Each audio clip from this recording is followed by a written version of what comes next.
Hi guys, திருவண்ணாமலையில் இருக்கவங்க இன்னைக்கு திருவண்ணாமலை சம்மந்தப்பட்ட ஒரு சூப்பரான ஒரு காணொலி பார்க்க போகிறீங்க. ஒரு சூப்பரான ஒரு vlog-ஆ இருக்க போகுது. ரீசெண்டாக பார்த்தீங்கன்னா நம்ம அண்ணாமலையார் கோயில், அதாவது திருவண்ணாமலையில் ஒரு சூப்பரான விஷயம் இன்ட்ரடியூஸ் பண்ணியிருக்காங்க. கிரிவலப்பாதை ஃப்ரீ பஸ் சர்வீஸ்.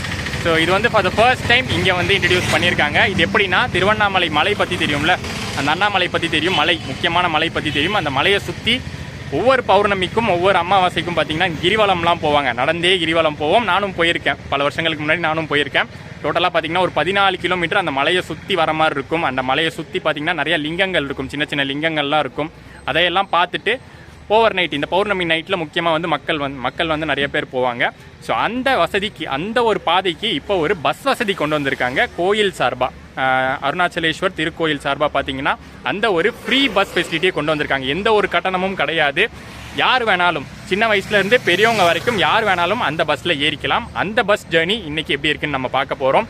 என்ன மாதிரியான இடங்கள், எப்படி வந்து அந்த கிரிவல பாதையை சுற்றி காட்டுறாங்க, அந்த சின்ன சின்ன லிங்கங்கள்னு சொன்னால அந்த லிங்கங்கள்லாம் வந்து ஒவ்வொன்றா வந்து நிறுத்தி காட்டுறாங்களா, என்ன டைமிங்கில் ஆப்ரேட் ஆகுது, எத்தனை பஸ் ஆப்ரேட் ஆகுது, எப்படி இருக்குது, அதில் ட்ராவல் பண்ணுறதுக்கு எப்படி இருக்குது, எல்லாமே நம்ம வந்து பார்க்க போகிறோம். பின்னாடி நிற்கிறது பார்த்தீங்களா, அந்த பஸ் தான் நம்ம ட்ராவல் பண்ண போகிறது. வாங்க போகலாம். ஸோ ஆரம்பிக்கலாமா? அந்த கிரிவலம் பஸ்ஸு ஸ்டார்ட் ஆகிற இடம் ராஜகோபுரம் பக்கத்துலேயே. இப்போ நம்ம பார்த்துட்டு இருக்கிறது தான் மெயினான கோபுரம், ராஜகோபுரம்னு சொல்லுவாங்க, இல்லை கிழக்கு கோபுரம், ஈஸ்ட் கோபுரம் அப்படின்னு சொல்லுவாங்க. அந்த கோபுரம்க்கு அப்படியே ஆப்போசிட்டு இங்கே பேரிகேட்லாம் போட்டிருக்காங்க பார்த்தீங்களா, இந்த இடத்துல இருந்தால் ஸ்டார்ட் ஆகுது. இப்போ நின்றுட்டுருக்கிற பஸ் வந்து வேறு பஸ்ஸு, கிரிவலம் பஸ் இல்லை. இந்த பஸ்ஸு கோயிலேருந்து பஸ் ஸ்டாண்டுக்கு போகக்கூடிய பஸ்ஸு. அதே இடம் தான், கோபுரத்துக்கு அப்படியே ஆப்போசிட் தான். இந்த இடத்துலேயே போட்டிருக்கோம் பாருங்கள், new bus stand, old bus stand, ராஜகோபுரம் இப்போ நம்ம இருக்கிறது. ஸோ இந்த எல்லா இடத்துக்கும் ஒரு ரவுண்ட் ட்ரிப் மாதிரி யூஸ் பண்ணுறாங்க. அதே கட்டணமில்லா சேவை, ஃப்ரீ பஸ் சர்வீஸ் தான். கரெக்டாக அந்த தமிழ்நாடு அரசு நெடுஞ்சாலைத்துறை சுத்திகரிக்கப்பட்ட குடிநீர் அந்த ஒரு வாட்டர் ஸ்டேஷன் ஒன்று இருக்குது, அதுக்கு பக்கத்துலேயே தான் பஸ் நிற்கும். இந்த பஸ் வந்து நான் ஏசி, பஸ் ஸ்டாண்டுக்கு ஆப்ரேட் பண்ணுறது நான் ஏசி பஸ்ஸு, நம்ம வெயிட் பண்ணுறது வந்து ஏசி பஸ்ஸு. டோட்டலாக கிரிவல பாதையில் 5 ஏசி பஸ்ஸஸ் விட்டுருக்காங்க. அதில் வந்து சுற்றி வரதுக்கு, அந்த கிரிவல பாதையை சுற்றி வரதுக்கு 1.5 மணி நேரம் ஆகுங்கிற டைம் கால்குலேஷன் பண்ணியிருக்காங்க. இப்போ தான் ஒரு 10 மணிக்கு தான் எல்லா பஸ்ஸஸும் லைனாக கிளம்பி போச்சாமா, ஜஸ்ட் மிஸ் பண்ணிட்டோம். நான் வந்து ஒரு 10:30 மணி வாக்கில் தான் இங்கே வந்தேன். இப்போ வந்து டைம் 11:15 ஆயிடுச்சு. இன்னொரு 1/4 மணி நேரம் இருக்குது அந்த 1.5 மணி டைமு. இந்த 1.5 மணி நேரத்தில் பஸ் வந்துருச்சுன்னா 11:30 மணிக்கு நமக்கு பஸ் கிடச்சிரும். ஆல்ரெடி கிரிவல பஸ்ஸுக்கு வெயிட் பண்ணுற கூட்டம் பார்த்திங்கன்னா நிறையாவே இருக்காங்க. பஸ் ஸ்டாண்டுக்கு போகிற வண்டி கூட்டம் கம்மியாக தான் இருக்குது. இந்த பஸ் ஸ்டாண்ட் சர்வீஸாக இருக்கட்டும், இல்லை அடுத்து வரப்போகிற அந்த கிரிவலம் சர்வீஸாக இருக்கட்டும், கோயில் ஆப்ரேட் பண்ணுற இந்த 2 பஸ் சர்வீஸுமே இப்போ தான் கிளம்பும், இந்த டைமுக்கு தான் கிளம்பும் அப்படின்னு எதுவுமே இல்லை. நம்ம வர நேரம் இந்த பஸ் இருந்துச்சுன்னா ஏறிக்கலாம், யூஸ் பண்ணிக்கலாம். பட் எப்போவுமே இருக்கும், ஃப்ரீக்வெண்ட்டாக இருக்கும் அப்படின்லாம் சொல்ல முடியாது. இதுவுமே புது பஸ் தான், இப்போ தான் ரீசெண்டாக இன்ட்ரடியூஸ் பண்ணியிருக்காங்க இந்த பஸ்ஸுமே. அடுத்ததாக ஒரு பஸ் வருது, இது வந்து ஏசி பஸ் தான், ஆனால் இந்த பஸ்ஸுமே பஸ் ஸ்டாண்டு போகக்கூடிய பஸ் தான். New bus stand, old bus stand, ராஜகோபுரம் அதே ரூட்டு. இந்த பஸ் ஓட்டுறவங்க கிட்ட தெளிவாக ஒரு விஷயம் கேட்டாச்சு. மொத்தமே 5 பஸ் தான் இன்ட்ரடியூஸ் பண்ணியிருக்காங்க. அதில் ஃபஸ்ட்டு 3 பஸ்ஸு கிரிவலத்துக்கு, அதாவது நம்பர் போட்டிருக்கு பார்த்தீங்களா, 1, 2, 3 வந்து கிரிவலம் பஸ்ஸு, 4, 5 பஸ் ஸ்டாண்டு போகிற பஸ்ஸு.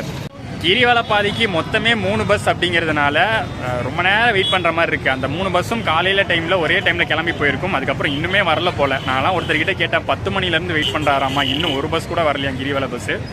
டைம் வந்து 12 மணி ஆக போகுது. இன்னும் பார்த்திங்கன்னா நிறையா பேர் வெயிட் பண்ணிக்கிட்டு இருக்காங்க. வெயிட் பண்ணதில் ஒரு சிலர் கிளம்பியே போயிட்டாங்க. ஏன்னா வெயிலும் வந்து கடுமையாக இருக்கிறதுனால ரொம்ப நேரம் நிற்க முடியல. அதனால் வந்து ரொம்ப லேட் ஆகிறதுனால சிலர் கிளம்பியே போயிட்டாங்க. ஐயோயோ, வெறுப்பாயிடுச்சுங்க. இந்த 5ஆம் நம்பர் பஸ்ஸு நம்ம வரும்போது ஃபஸ்ட்டு கிளம்பி போன பஸ் ஸ்டாண்டு பஸ்ஸு, அதுவே போயிட்டு திரும்பி வந்துருச்சு.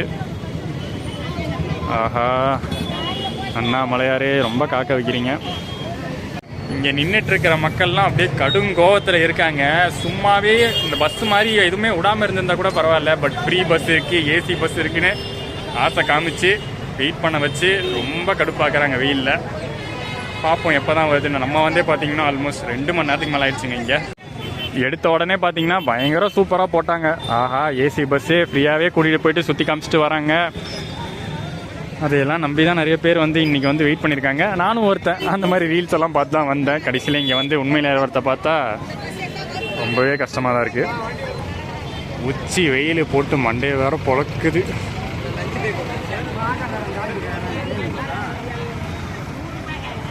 15 minutes later. ஆஹா.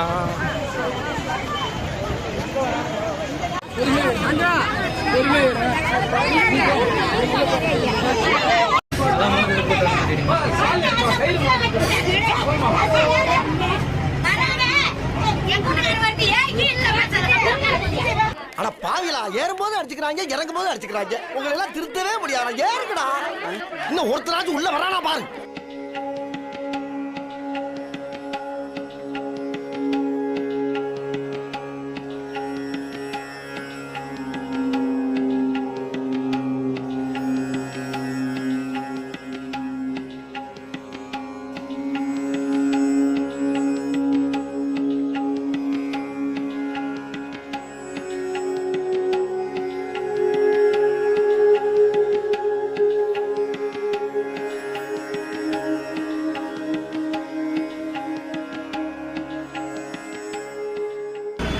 பன்னெண்டு 55 ஆகுது. கரெக்டாக நம்ம வந்து ராஜகோபுரத்துலேருந்து ஸ்டார்ட் பண்ணுறோம். பின்னாடியே பார்த்தீங்கன்னா அடுத்த பஸ்ஸும் வந்தாச்சு. இந்த பஸ் வந்து 3ஆம் நம்பர் பஸ்ஸு.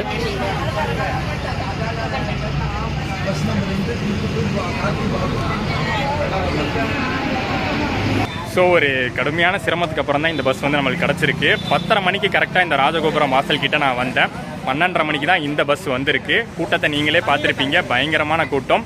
டிரைவர் அண்ணா வந்து ஏறினோடனே எனக்கு சொன்ன விஷயம் என்னதுன்னா, காலையில் ஃபஸ்ட்டு சிங்கிள் வந்துட்டிங்கன்னா ரொம்பவே வந்து கூட்டம் கம்மியாக தான் இருக்கும். 8:30 மணிக்கு ஆரம்பிக்குதான் ஃபஸ்ட்டு சர்வீஸு. ஸோ அந்த 8:30 மணிக்கு வந்துட்டிங்கன்னா கூட்டம் இல்லாமல் அந்த ஃபஸ்ட்டு சிங்கிளில் போயிடலாம். ஃபஸ்ட்டே பார்த்தீங்கன்னா அந்த 8:30 மணிக்கு ஒரு 3 பஸ்ஸு கிளம்பும். ஸோ லோக்கலில் இருக்கிறவங்கலாம் அந்த ஃபஸ்ட்டு சர்வீஸே வந்துட்டிங்கன்னா கூட்டம் இருக்காது. பட் அதுக்கப்புறம் நேரம் ஆக ஆக மத்தியானம் சாயந்தரம் நேரம் ஆக ஆக ஸோ இந்த மாதிரி தான் கூட்டம் இருக்குமா.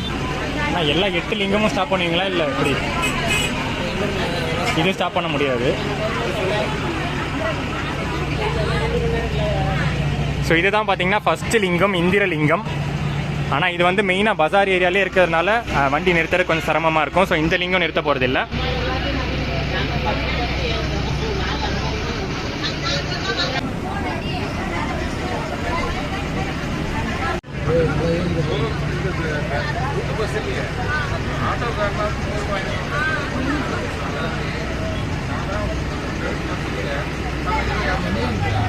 அந்த எக்ஸாக்டான கிரிவல பாதைக்குள்ளே இப்போ என்ட்ராயிருக்கும்.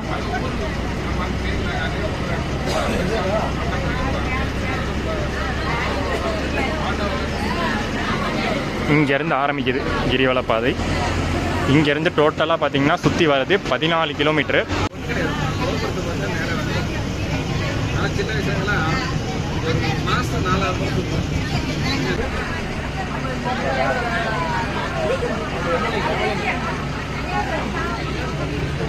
அடுத்ததா இது வந்து பார்த்தீங்கன்னா அக்னிலிங்கம். கோயில் எங்கே ப்ரோ இருக்கு? உள்ளே போகணுமா? இது வந்து ஏதோ ஆசிரமம், அதுக்குள்ளே போகிற மாதிரி இருக்கும்.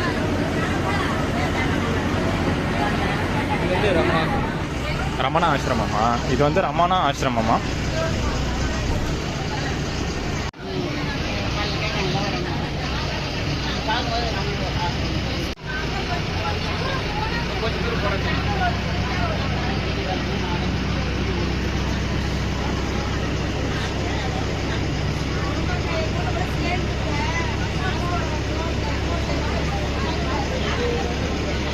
வண்டி ஓட்டுறது கூட பார்த்தீங்கன்னா ரொம்ப ஃபாஸ்ட்டாக அவசரமாக போகிறது அப்படின்லாம் கிடையாது. பொறுமையாக தான் இந்த பாதையை வந்து சுற்றி காட்டுறாங்க.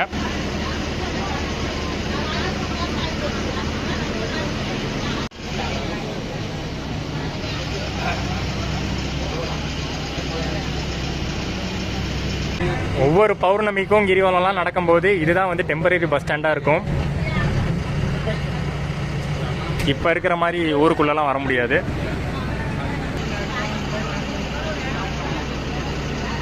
அடுத்ததாக நம்ம வந்திருக்கிறது யமலிங்கம். இந்த இடத்துல நம்ம வந்து இறங்க போகிறோம்.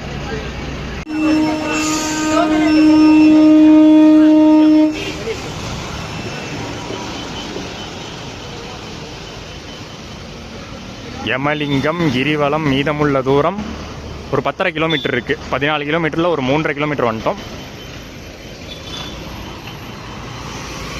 ஸோ இந்த கிரிவல பஸ் அப்படிங்கிறது வெறும் இந்த கிரிவல பாதையில் மட்டும் நம்ம பஸ்லேயே கூட்டிகிட்டு போவாங்கன்னு இல்லை, நடுவில் பார்த்தீங்கன்னா லிங்கத்தில் நிறுத்தி ஒரு 20 நிமிஷம் டைம் கொடுப்பாங்களாமா. எல்லா லிங்கமும் நிறுத்த மாட்டாங்க. டோட்டலி பார்த்தீங்கன்னா இந்த கிரிவல பாதையில் 8 லிங்கம் இருக்குது. அந்த 8 லிங்கம்ல குறைஞ்சபட்சம் ஒரு 5 லிங்கமாச்சும் நிறுத்துவாங்களாம். அந்த குறைஞ்சபட்சம் 5 லிங்கம் நிறுத்தும் போது ஒவ்வொரு லிங்கத்திலையும் 20 நிமிஷம் டைம் தருவாங்க உள்ளே போய் சாமியை கும்பிட்டுட்டு வெளியில் வரதுக்கு.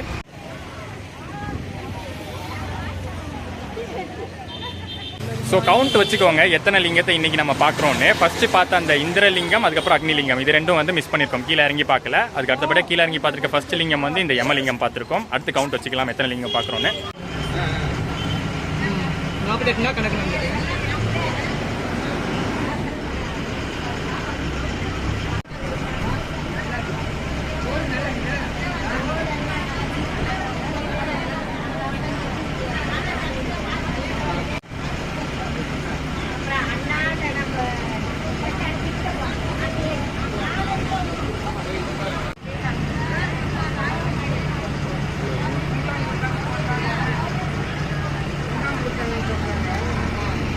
மெயினாக பார்த்தீங்கன்னா இந்த கிரிவல பாதையில் அந்த லிங்கங்கள் மட்டும் இல்லாமல் மற்ற சின்ன சின்ன கோயில்களும் இருக்கும்.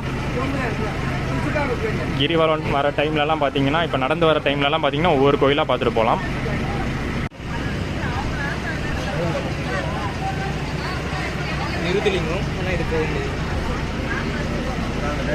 அடுத்ததாக நம்ம வந்திருக்கிறது நிருதி லிங்கம். இங்கே நிறுத்துவாங்க, நம்ம இறங்குவோம்.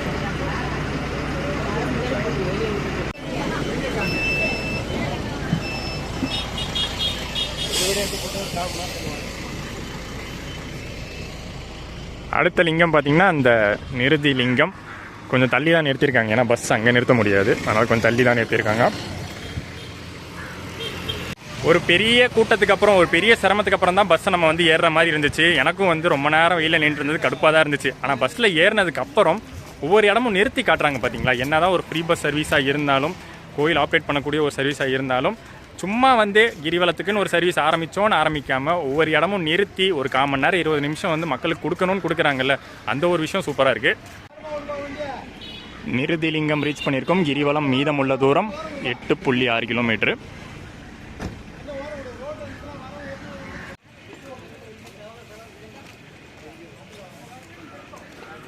இப்போ வந்து 2 லிங்கங்கள் இறங்கி பார்த்துருக்கோம். 2 லிங்கம் முடிச்சாச்சு. மொத்தம் 4 லிங்கம் சுற்றி வந்தாச்சு.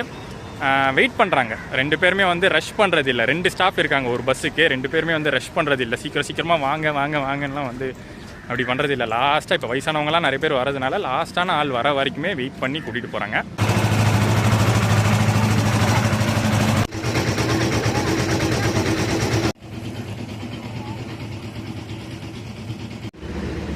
போட்டிருக்கிற இந்த இடம் படி, இந்த லொக்கேஷன் படி தான் ஆப்ரேட் பண்ணுறாங்க. நான் கூட ஸ்டார்டிங்கில் வந்து கோயில் பக்கத்தில் இருக்காது, கிரிவல பாதையிலேருந்து ஸ்டார்ட் பண்ணுவாங்க அப்படின்னு தான் நினச்சேன். பட் கோயிலேருந்தே ஸ்டார்ட் பண்ணுறாங்க.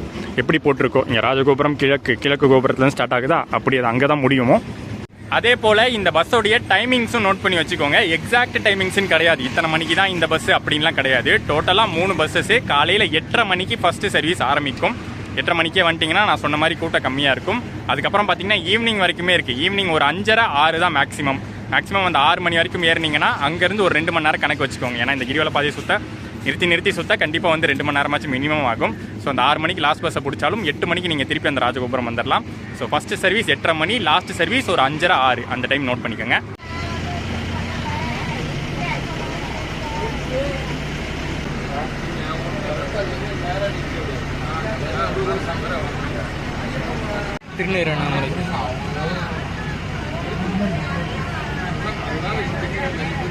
திருநீரணாமலை கீழே இறங்கி சாமி கும்பிடுறவங்க கும்பிடுங்க.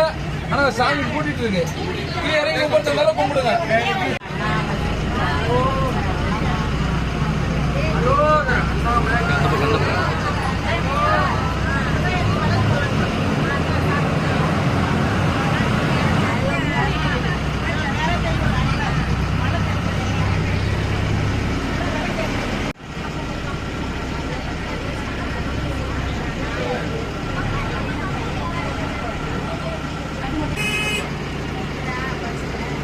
அடுத்ததாக பார்த்தீங்கன்னா இந்த கிரிவல பாதையில் 5வது லிங்கம் சூரியலிங்கம் வந்திருக்கும்.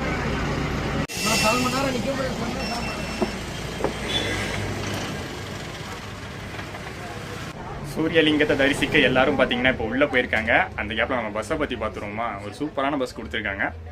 லேலாண்டோடைய ஒய்ஸ்டர் பஸ் அப்படின்னு சொல்லுவாங்க. இது ஃபுல்லி பில்டாக லேலாண்ட்லேருந்தே வரும். அதுதான் எடுத்திருக்காங்க. நல்லா கம்ஃபர்டபுளான சீட்டிங் தான் கொடுத்துருக்காங்க 2+2 வேரியண்ட்டில்.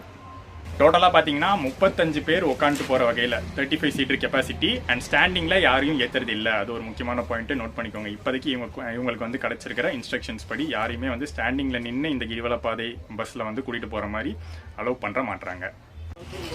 ஸோ அது எவ்வளோ பெரிய கூட்டமாக இருந்தாலும் சரி, ராஜகோபுரத்துக்கிட்ட பார்த்துருப்பீங்க எப்படிப்பட்ட க்ரௌடு உள்ளே ஏறினாங்கன்னு.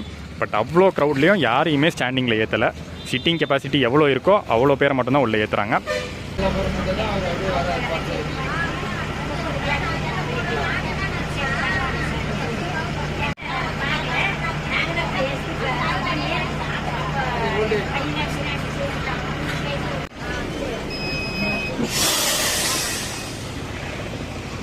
அடுத்ததான் நம்ம பார்க்க போகிறது வருணலிங்கம். பரவாயில்லைங்க, அந்த ஃபஸ்ட்டு ஸ்டார்டிங்கில் இருந்த 2 மட்டும்தான் நிறுத்தலை. அதை தாண்டி பார்த்தீங்கன்னா ஆல்மோஸ்ட் எல்லாமே நிறுத்துகிற மாதிரி தான் தெரியுது. வருணலிங்கம் கிரிவலம் டிஸ்டன்ஸ் லெஃப்ட் இன்னும் 7 கிலோமீட்ரு.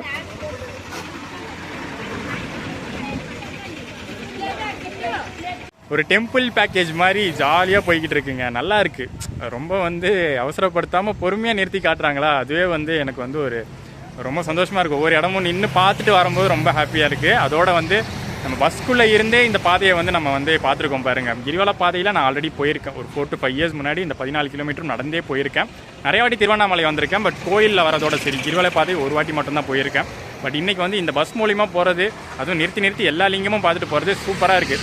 டிஎன்எஸ்டிசியில் வந்து நம்ம டெம்பிள் பேக்கேஜ்லாம் போவோம். நம்ம கும்பகோணம் அப்புறம் காஞ்சிபுரம் சைட்லாம் டெம்பிள் பேக்கேஜ்லாம் இருக்குது பார்த்தீங்களா, அந்த மாதிரி இருக்குது. திருவண்ணாமலைக்கு ஒரு பேக்கேஜ் கிடச்ச மாதிரி இருக்குது. முக்கியமாக வந்து வயசானவங்களுக்கு இது வந்து ஒரு சூப்பரான சர்வீஸாக இருக்குங்க. யோசிச்சு பாருங்கள், இந்த கிரிவல பாதையில் 14 கிலோமீட்டர் நடக்குது அப்படிங்கிறது கொஞ்சம் கஷ்டமான விஷயந்தான். அவங்க யோசித்து அந்த பௌர்ணமி டைமில் நைட் டைமே வந்தால் கூட கொஞ்சம் சிரமமாக தான் இருக்கும் நடக்கிறது இந்த 14 கிலோமீட்ரு.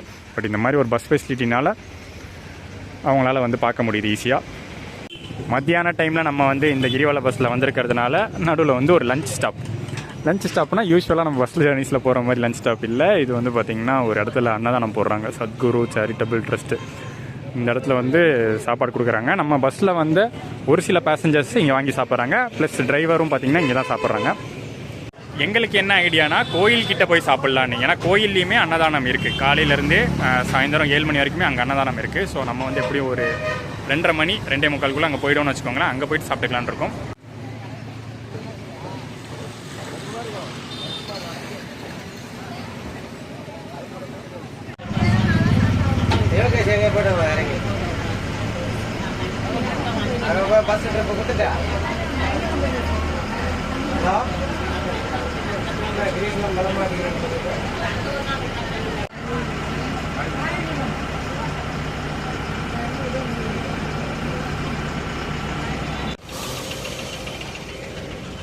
அடுத்ததாக நம்ம பார்க்க போகிற லிங்கம் வாயு லிங்கம். சாப்பிட்டு முடிச்சதுக்கப்புறம் அடுத்ததாக கிளம்பியிருக்கோம். வாயு லிங்கம் வந்தாச்சு. நம்ம நல்ல நேரம் மத்தியான நேரத்தில் எதுவுமே மூடலைங்க, எல்லாம் திறந்து தான் இருக்குது.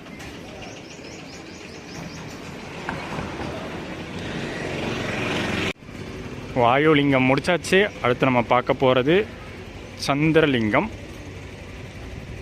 இந்த சந்திரலிங்கமும் சரி, இதுக்கு முன்னாடி நம்ம வந்து சூரியலிங்கம்னு ஒன்று பார்த்துருப்போம். இந்த 2 லிங்கமும் அஷ்டலிங்கத்தில் வராது. அஷ்டலிங்கம்னா 8 லிங்கம். நான் சொன்னேன்ல, இந்த கிரிவல பாதையில் மெயினாக வந்து அந்த 8 லிங்கம் தான். அந்த 8ல் வந்து இந்த சந்திரலிங்கமும் சூரியலிங்கமும் வராது. அதை தாண்டி நம்ம பார்க்க போகிற மீதி 8 தான் கணக்கு. ஆல்மோஸ்ட் பார்த்திங்கன்னா இப்போ ஒரு ஹாஃபை கடந்து வந்துட்டோம். இந்த மலையோட அந்த பக்கம் ஆரம்பிச்சிருப்போம், திருப்பி இந்த பக்கம் வந்துட்டோம். இன்னொரு ஒரு ஹாஃப் சர்க்கிள் சுற்றி அப்படி போகணும்.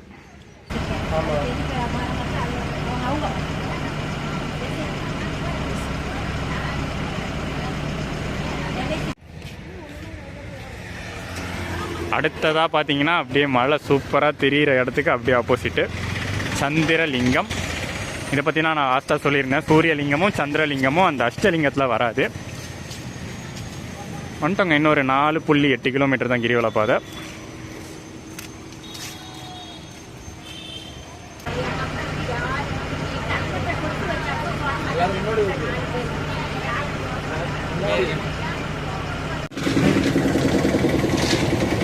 அடுத்ததாக நம்ம வந்திருக்கக்கூடியது குபேரலிங்கம். இந்த ஒரு வியூ சூப்பராக இருக்குங்க. ஒரு ஃபுல் வியூ மாதிரி இருக்குது, நல்லா அழகாக. இந்த குபேரலிங்கம் உள்ள பார்த்தீங்கன்னா அந்த உள்ளே வர இடம் நல்லா வாஸ்ட்டாகவே இருக்குங்க. மற்ற இடங்கள் எல்லாம் சின்ன சின்ன கோயில்களாக தான் இருந்துச்சு, இது நல்லா பெருசாக இருக்குது. மதிய வேலையில் நம்ம இந்த ட்ரிப்பில் வந்திருந்தா கூட அதை நான் ட்ரிப்பாகவே மாற்றிட்டேன்.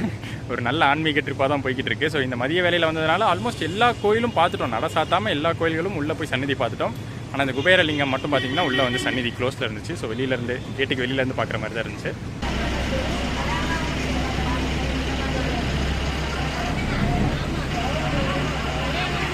இப்போ நம்ம வந்து கடந்து வந்த இடம் பஞ்சமுக தரிசனம் அப்படின்னு சொல்லுவாங்க. அதாவது 5 faces of Shiva. Lord Shiva வந்து இப்போ படுத்து அப்படியே வந்து கும்பிட்ற மாதிரியான ஃபேஸு. அதை நம்ம வந்து பார்க்கலாம், நின்று இருந்தால் பார்க்கலாம். நடந்து போகிற நேரத்தில் நம்ம வந்து பார்க்க முடியும். இப்போ வந்து பஸ் அங்கே நிற்காது. அடுத்து வந்து ஈசானிய லிங்கம் பார்க்க போகிறோம். அதுதான் வந்து இந்த கிரிவல பயணத்திலே வந்து லாஸ்ட் லிங்கமாக நம்ம பார்க்க போகிறோம்.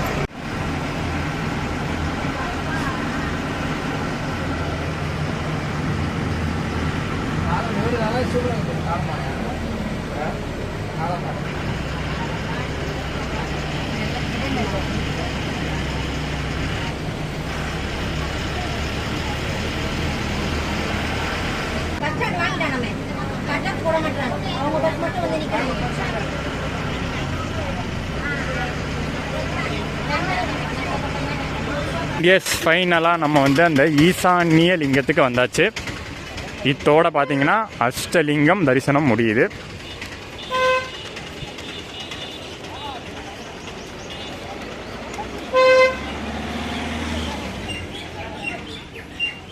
ஈசானிய லிங்கமும் பார்த்தீங்கன்னா நட வந்து சாத்திருக்கு. டைம் வந்து அந்த மாதிரி 2:30 மணி ஆகுதுல. ஸோ அந்த டைம்லலாம் சாத்தி தான் இருக்கும் மோஸ்ட்லி. பட் எப்படியோ பார்த்துட்டோங்க.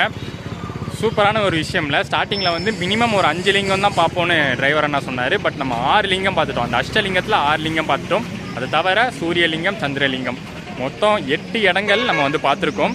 அந்த ஃபஸ்ட்டு இருந்த அந்த இந்திரலிங்கமும் அக்னிலிங்கமும் மட்டும் பார்க்க முடியல, பஜார் ஏரியாவில் இருந்ததுனால. சூப்பரான சர்வீஸுங்க. நான் வந்து ஸ்டார்டிங்கில் நினச்சது வேறு ஏதோ, சரி கிரிவல பஸ்ஸுனால் அப்படியே அந்த ரவுண்டு மட்டும் அடித்து காட்டுவாங்க போல் 14 கிலோமீட்டர் அப்படின்னு நினச்சேன். பட் இறங்கி எல்லா லிங்கத்தையும் வந்து தரிசனம் பண்ணியிருக்கோம்.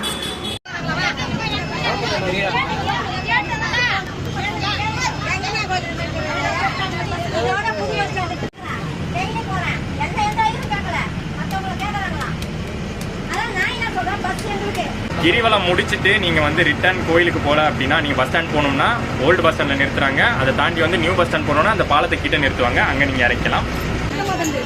தேங்க்ஸ்ண்ணா, சூப்பராக இருந்துச்சுண்ணா. தேங்க்ஸ்ண்ணா.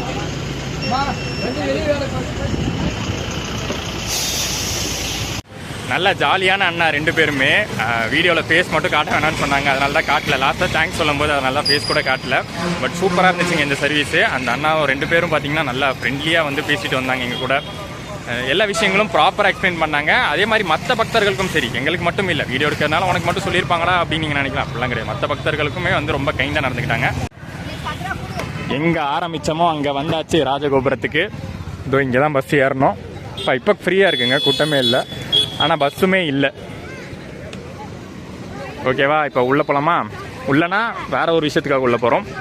அண்ணாமலையார் கோயிலுக்குள்ளே போயிருந்தா கூட ஒரு லிங்கத்தை தான் பார்த்துக்க முடியும். ஆனால் இன்றைக்கி சுற்றி 10 லிங்கங்களை பார்த்தாச்சு. ஸோ அந்த ஒரு சந்தோஷம் இந்த கிரிவலத்தை முடிச்சது. கோயிலுக்கு ஏன் நாங்கள் இப்போ போயிட்டு இருக்கோன்னா, கோயில் அன்னதானம் எப்படி இருக்குன்னு பார்க்கலாம். இது வரைக்கும் நான் வந்து திருவண்ணாமலை கோயிலுக்கு வந்து அன்னதானம் எப்படி இருக்கும்னு சாப்பிட்டதும் இல்லை, பார்த்ததும் இல்லை. இன்றைக்கி அந்த சான்ஸ் அமைதிதான் பார்க்கலாம். கூட்டம் கம்மியாக தான் இருக்குது வெளியில். ஸோ உள்ளே போய் பார்க்கலாம். ராஜகோபுரம் இங்கேருந்து சூப்பராக தெரியுதுல. பின்னாடி பேக்ரவுண்டில் அந்த ஹில்ஸோட செம்மையாக இருக்குது.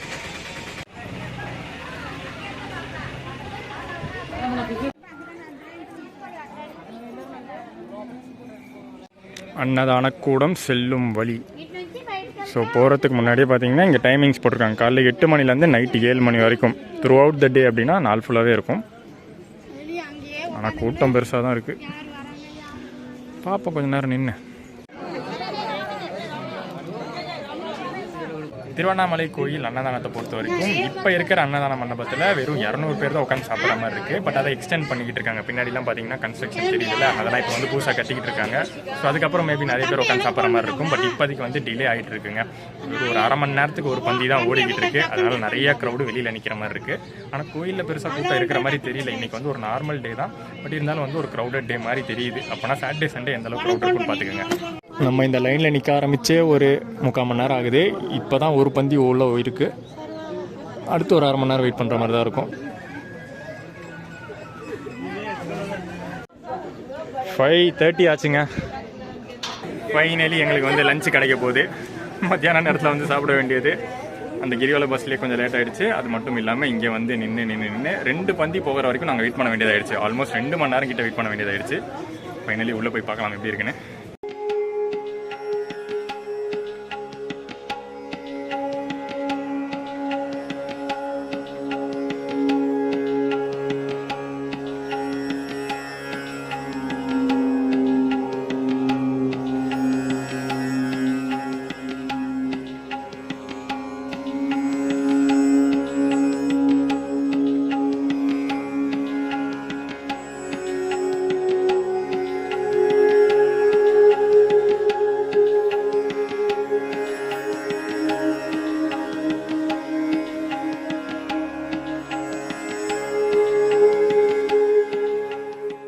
ஃபைனலி நிறைவான சூப்பரான சாப்பாடு. மற்ற தமிழ்நாடு கோயில்களில் பார்க்குற மாதிரி இங்கே திருவண்ணாமலையிலையும் பார்த்திங்கன்னா அந்த இலை ஸ்டைல் தான் ஃபாலோ பண்ணுறாங்க. இலை ஸ்டைலில் சாப்பாடு, ரசம், சாம்பார், மோர், கூட்டு, ஊறுகான்னு சூப்பராக பண்ணிட்டாங்க. நல்லா இருந்துச்சு. டேஸ்ட் வைஸும் பார்த்திங்கன்னா நல்லா இருந்துச்சு. ஆனால் வெயிட் பண்ண வேண்டிய டைம் தான் அதிகம். நீங்களே பார்த்துருப்பீங்க, அந்த ரூமோட சைஸ் வந்து ரொம்ப சின்னது. அந்த மண்டபத்தோட சைஸ் 200 பேர் வரைக்கும்னு சொன்னாங்க. எனக்கு தெரிஞ்சு 200 பேர் கூட அதில் வந்து ஃபில் பண்ண முடியாது. அதனால இப்போ வெளியில் கட்டிகிட்டு இருக்காங்க. மேபி அது கட்டினதுக்கப்புறம் கொஞ்சம் இன்னும் லார்ஜர் கரோட ஹேண்டில் பண்ணலாம். ஓகே, சாப்பிட்டு முடிச்சாச்சு. 2 விஷயங்கள் எனக்கு சூப்பராக பார்த்தாச்சு. கிரிவலம் பஸ்ஸு, திருவண்ணாமலை கோயில் அன்னதானம், அவ்வளோதான். அப்படியே வந்து வெளியில் போய் நியூ பஸ் ஸ்டாண்ட் போக போகிறோம். நம்ம சாப்பிட்டு முடிக்கவே 5:30 ஆச்சு. அதை தாண்டி அடுத்த பந்திக்கு வெயிட் பண்ணுறவங்களும் இருக்காங்க. ஆனால் முன்னோட கூட்டம் கம்மி தான். ஆமாம், ஃபஸ்ட் அளவுக்கு இல்லை, இப்போ கம்மி தான். ஏன்னா நம்ம இருந்தப்போ அதை தாண்டிலாம் இருந்துச்சு. இப்போ கம்மி தான். ஏன்னா 7 மணியோட முடியுதுல்ல.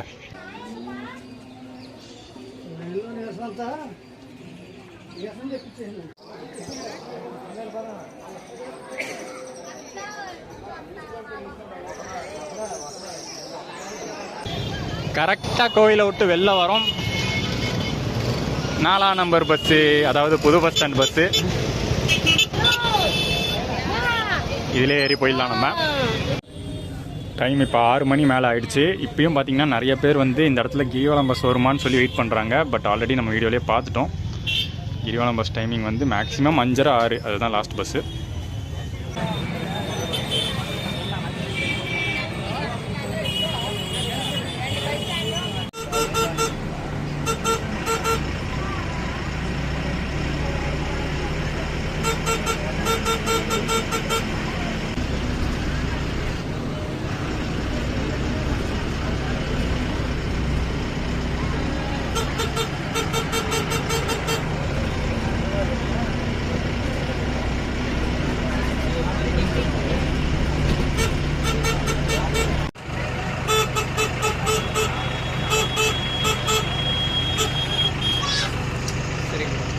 பழைய பஸ் ஸ்டாண்ட் வந்தாச்சு. ஆனால் சென்னை பஸ் எல்லாத்தையும் வந்து இப்போ புது பஸ் ஸ்டாண்டுக்கு ஷிஃப்ட் பண்ணிட்டாங்களாம். ஸோ அங்கே தான் போய் ஆகணும் நம்ம.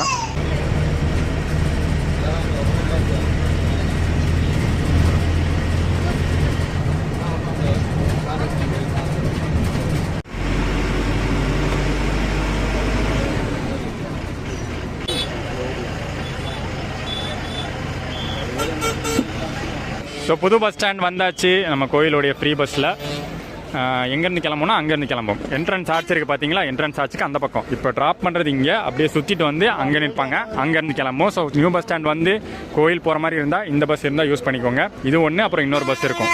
டோட்டலாக 2 பஸ்ஸு பஸ் ஸ்டாண்ட்லேருந்து கோயிலுக்கு ஆப்ரேட் பண்ணுறாங்க. அண்ட் இது தாங்க திருவண்ணாமலை நியூ பஸ் ஸ்டாண்டு. சூப்பராக இருக்குல்ல. 2 மாதம் தான் ஆகுது ஓப்பன் பண்ணி. ஆனால் 2 மாதம் தான் ஓப்பன் பண்ணி ஆகுதுன்னா, அதுக்கப்புறம் நான் ரிவ்யூஸ் போய் பார்த்தேன் எப்படி தான் இருக்குன்னு. பஸ் ஸ்டாண்டு கழுவி தான் ஊற்றிருக்காங்க. ஏன்னா பஸ் ஸ்டாண்டில் வந்து ரெஸ்ட் ரூம் ஃபெசிலிட்டிஸ் எதுவும் சரியாக இல்லை, எதுவும் ப்ராப்பர் ஃபெசிலிட்டிஸ் இல்லை, அந்த மாதிரிலாம் சொல்லியிருக்காங்க. அந்த அளவுக்கு டீட்டெயிலாக நம்ம பஸ் ஸ்டாண்டை பார்க்க போகுது இல்லைப்பா. இன்றைக்கி மெயின் வீடியோ வந்து திருவண்ணாமலை அந்த கோயில் பஸ்ஸை பற்றி. அண்ட் அதுக்கப்புறம் பார்த்தீங்கன்னா திருவண்ணாமலை கோயில் அன்னதானம் எப்படி இருந்துச்சுன்னு பற்றி. பின்னாடி பார்த்தீங்கன்னா லைனாக சென்னை பஸ்ஸஸ் நிற்கிது. நம்மளுக்கு வந்து மாதவரம் பஸ் இங்கேருந்து தான் கிடைக்க போகுது. டேரெக்டாக மாதவரம் ஏரியாச்சுன்னா எனக்கு ரொம்ப ஈஸியாக இருக்கும் அம்பத்தூரில் இறங்கிறதுக்கு. ஓகே, அந்த ரிவ்யூக்கு வருவோம். இந்த ஃபைனலாக அந்த பஸ்ஸுடைய ரிவ்யூக்கு வருவோம். ஃப்ரீ பஸ், கிரிவலம் ஃப்ரீ பஸ் அப்படிங்கிறது ஒரு செமையான வசதி, செமையான ஃபெசிலிட்டி கொண்டு வந்திருக்காங்க பஸ் சைட்லேருந்து. பட் சிஸ்டமேட்டிக்காக பார்த்தீங்கன்னா நிறைய இம்ப்ரூவ்மெண்ட்ஸ் கொண்டு வரணும்னு நினைக்கிறேன். பஸ்ஸு சூப்பராக இருக்குது. பஸ்ஸு வந்து அந்த 2.5 மணி நேரம் கிரிவல பயணமாக கூட்டிகிட்டு போகும்போது சூப்பராக இருக்குது. நம்ம வந்து பொறுமையாக நின்று எல்லா லிங்கத்தையும் பார்த்துட்டு தரிசனம் பண்ணிவிட்டு அந்த கிரிவலத்தை முடிச்சுட்டு வர மாதிரி இருக்குது. ஆனால் ஸ்டார்டிங்கில் என்னென்ன சிரமங்கள் சந்தித்தோம் அப்படின்னு நீங்கள் பார்த்துருப்பீங்க. வந்து நின்னோம், 10 மணிக்கு வந்தோம், 10:30க்கு வந்தோம். அங்கேருந்து ஒரு 2 மணி நேரம் 2.5 மணி நேரம் வெயிட் பண்ணி பயங்கர ஒரு கூட்டம் ஆயிடுச்சு. எல்லாருமே வந்து ஃப்ரஸ்ட்ரேட் ஆகிட்டாங்க, ரொம்ப கடுப்பாயிட்டாங்க. என்னடா வரவே மாட்டேது, ஃப்ரீ பஸ்ஸுன்னு சொல்லி இப்படி பண்ணுறாங்களேங்கிற அளவுக்கு கடுப்பாயிட்டாங்க. ஸோ சிஸ்டமேட்டிக்காக பார்த்தீங்கன்னா இப்போ என்ன பண்ணலாம், காலையில் வந்து ஒரு 8:30 மணிக்கு ஸ்டார்ட் பண்ணுறாங்கன்னா எல்லா பஸ்ஸையும் 8:30 மணிக்கு ஆரம்பிச்சு விட்றக்கூடாது. 8:30 மணிக்கு ஒரு பஸ்ஸு, அடுத்து வந்து ஒரு 9:30 மணிக்கு ஒரு பஸ்ஸு, 10:30 மணிக்கு ஒரு பஸ்ஸு அப்படின்னு டைம் ஸ்லாட் பிரித்து அனுப்பலாம். போயிட்டு வரதுக்கு பார்த்தீங்கன்னா ஒரு 2.5 மணி நேரம் ஆகுது. இப்போ அந்த ஃபஸ்ட்டு பஸ் போயிட்டு வரதுக்குள்ளே 3வது பஸ் கிளம்பிடும். ஸோ கரெக்டாக வந்து அந்த டைமிங் வந்து செட் ஆகும். அது மட்டும் இல்லாமல் இங்கே பஸ் ஏறுற இடம் ராஜகோபுரம் பக்கத்தில் இருக்குல்ல, அங்கேயும் பார்த்தீங்கன்னா ப்ராப்பராக ஒரு டைம் கீப்பர் மாதிரி யாராச்சும் போட்டால் இப்போதைக்கு பஸ் வருமா இல்லையா அப்படிங்கிற சொல்கிறதுக்கு ஒரு ஆள் வேணுங்க. ஏன்னா அப்படி இருந்தால் இப்போ பஸ் வரவே வராது அப்படின்னா கிளம்பி போயிடுவாங்கல்ல. ஒன்று கிளம்பி போயிடுவாங்க, இல்லைனா கிரிவலம் சுற்றுறதுக்கு ஆட்டோ இருக்குது. ஆட்டோலாம் பார்த்தீங்கன்னா சும்மா அப்படியே விசாரிச்சு பார்த்தேன், 500 600 கேட்குறாங்க ஒரு ஆட்டோ. இல்லை தனியாக வந்து ஷேரிங் பேசிஸில் போனால் 100 கேட்குறாங்க. அந்த மாதிரி ஆட்டோஸ் யூஸ் பண்ணிப்பாங்க. ஸோ ஒரு ப்ராப்பர் டைம் கீப்பர் யாராச்சும் இருந்தால் கரெக்டாக இருக்கும். இந்த மாதிரி வந்து சிஸ்டமேட்டிக்காக எல்லாம் பண்ணி கொடுத்தா அந்த ஒரு கிரிவலம் பஸ் பார்த்திங்கன்னா ஒரு பெரிய சக்ஸஸ் ஆகும். வந்துச்சு பாருங்கள், அது வந்து பஸ் ஸ்டாண்ட் பஸ். ஓகே, இதோட வந்து இந்த vlog முடியுது. டீட்டெயிலாக இன்றைக்கி பார்த்துருப்போம் திருவண்ணாமலை கிரிவலம் ஏசி ஃப்ரீ பஸ் எப்படி இருந்துச்சுன்னு. ஸோ vlog பிடிச்சிருந்தா மறக்காமல் லைக், கமெண்ட் அண்ட் ஷேர் பண்ணிட்டு சேனல் புதுசாக இருந்தீங்கன்னா சப்ஸ்கிரைப் தட்டி விட்ருங்க. நெக்ஸ்ட் ஒரு அருமையான பயணத்தை உங்களை மீட் பண்ணுறேன்.